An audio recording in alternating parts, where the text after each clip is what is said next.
Hello everyone, this is Sama, and in this video I'm going to show you how you can extract the people who commented on a particular Instagram post. So if I go and create a campaign on Instagram, and I'll be choosing Instagram post comments, and in this one I will be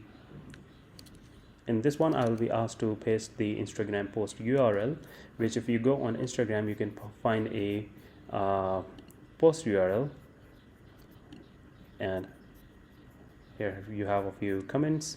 I'll be pasting this post URL from Instagram.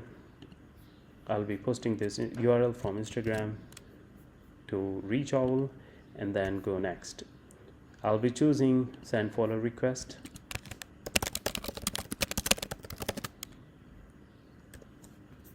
and choosing my burner account, setting my daily limits, and selecting the gender.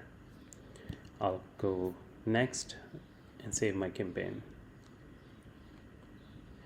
Okay, the campaign is created, and now the tool will start scanning the people who commented on this particular post, and as it will find the people who commented, it will also start sending them the friend request or the follow request in case of Instagram.